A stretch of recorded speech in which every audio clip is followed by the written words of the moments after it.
તુલસીની પવિત્ર કથા સાંભળ્યા પછી ભગવાન શિવના પાત્રને સાંભળવાની અતૃપ્ત લાગણીથી ભરેલા વ્યાસજીએ સનતકુમારજીને ભગવાન શિવના પાત્રની અન્ય વાર્તાઓ સંભળાવવા વિનંતી કરી। તેમની જિજ્ઞાસા જાણીને સનતકુમારજીએ હિરણ્યાક્ષને મારવાની કથા સંભળાવી। તેમણે કહ્યું, ઘણા સમય પહેલા ભગવાન શિવ મંદરાચલ પર્વત પર માતા પાર્વતી સાથે વિહાર કરતા હતા।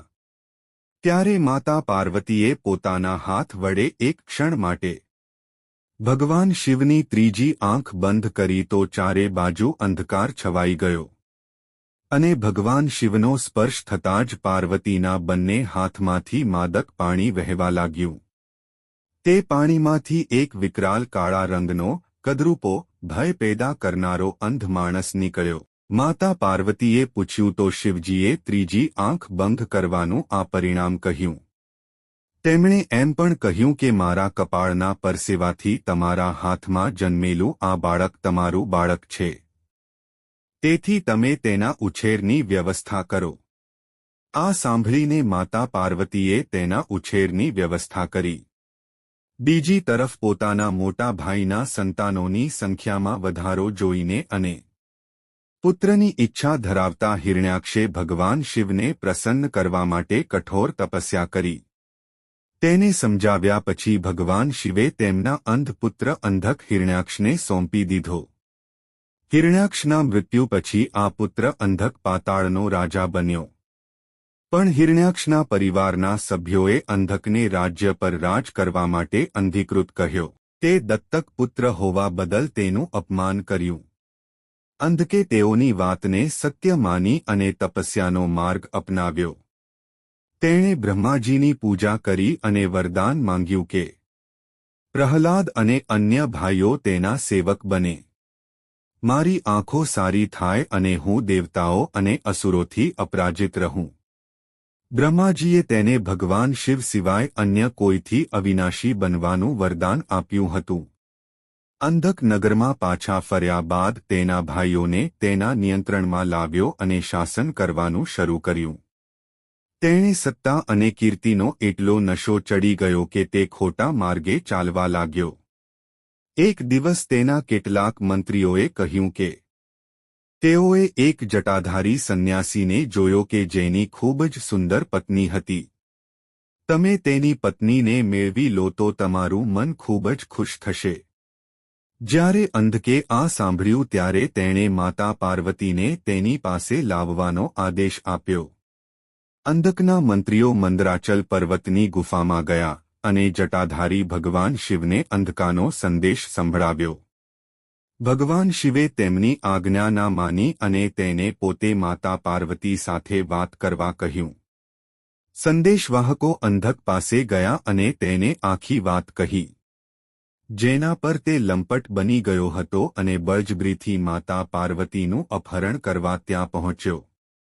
ત્યાં પહોંચ્યો ત્યારે બાણાસુર, સહસ્ત્રબાહુ, બલિ વગેરે વીરો હાજર હોવા છતાં શિવગણોએ તેને ગુફામાં પ્રવેશવા દીધો નહીં। અસુરો ઘણી કોશિશ કરવા છતાં પણ ગુફામાં પ્રવેશી શક્યા નહીં અને બીજી બાજુ શંકરજી પશુપત વ્રતમાં અવરોધ છે તે જાણીને તપસ્યા માટે બીજે ક્યાંક ચાલ્યા ગયા। એક દિવસ જ્યારે માતા પાર્વતી ગુફામાં એકલા હતા ત્યારે લંપટ અંધક તેમની પાસે આવ્યો। ગણોએ તેને રોકવાનો પ્રયત્ન કર્યો પણ તે રોકાયો નહીં।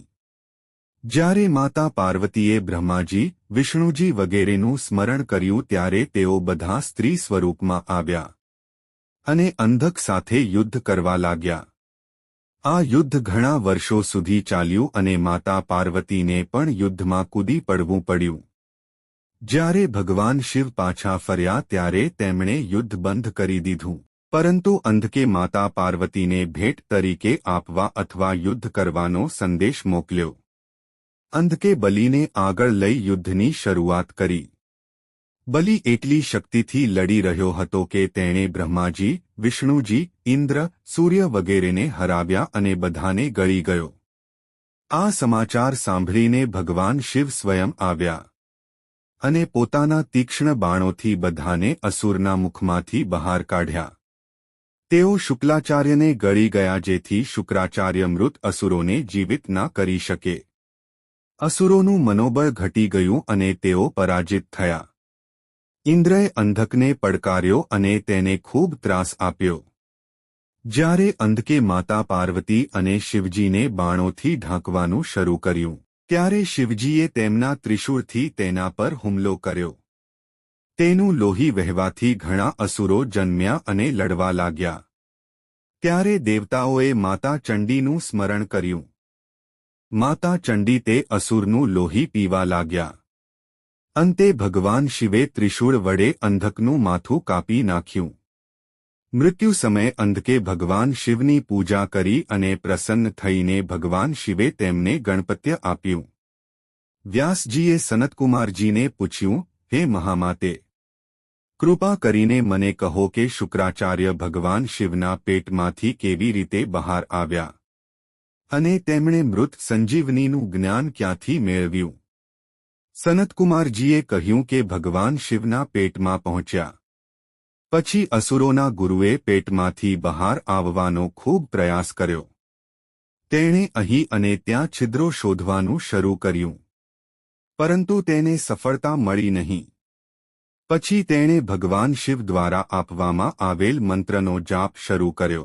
ઓમ નમસ્તે દેવેશાય સુરાસુર નમસ્કૃતાય ભૂતંભવ્ય મહાદેવાય હરિત પિલોચનાય. આ મંત્રનો જાપ કરવાથી અસુર ગુરુ શિવલિંગના માર્ગમાંથી બહાર આવ્યા અને તેથી તેનું નામ શુક્ર પડ્યું.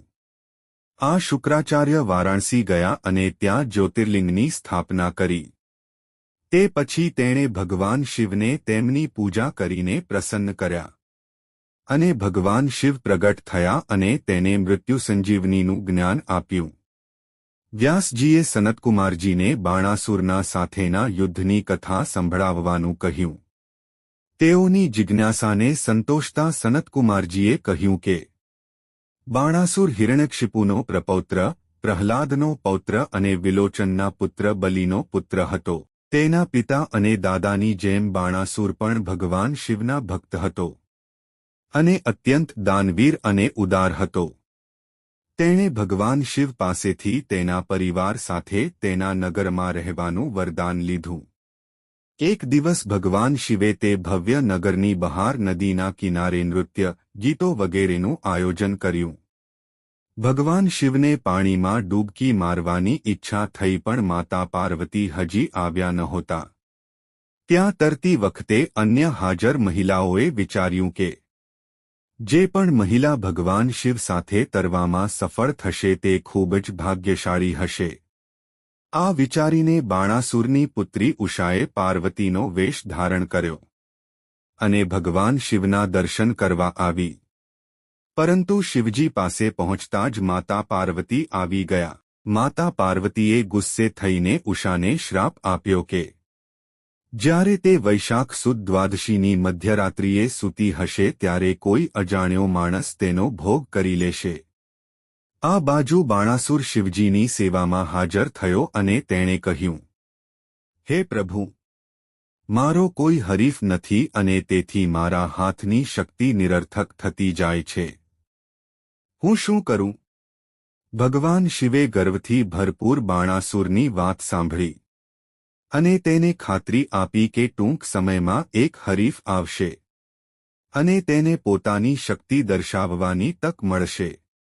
વૈશાખ મહિનાની દ્વાદશીના દિવસે જ્યારે ઉષા ભગવાન વિષ્ણુની પૂજા કરીને સૂઈ રહી હતી, ત્યારે શ્રીકૃષ્ણનો પૌત્ર અનિરુદ્ધ આવ્યો અને તેણીનો ભોગ કર્યો. આ ઘટનાથી દુઃખી થઈને ઉષા આત્મહત્યા કરવા જઈ રહી હતી. ત્યારે રસ્તામાં તેની મિત્ર ચિત્રલેખા તેમને મળી અને ચિત્રલેખાએ તેને સમજાવ્યું કે તે તેને ગુપ્તપતિ આપશે. જ્યારે ચિત્રલેખાએ ઉષાને અનેક દેવતાઓ, ગંધર્વો અને મહાવીરોના ચિત્રો બતાવ્યા ત્યારે અનિરુદ્ધનું ચિત્ર જોઈને તેણે શરમથી માથું ઝુકાવી દીધું. આગામી કથા સાંભળવા માટે ભાગ 29 જોવો.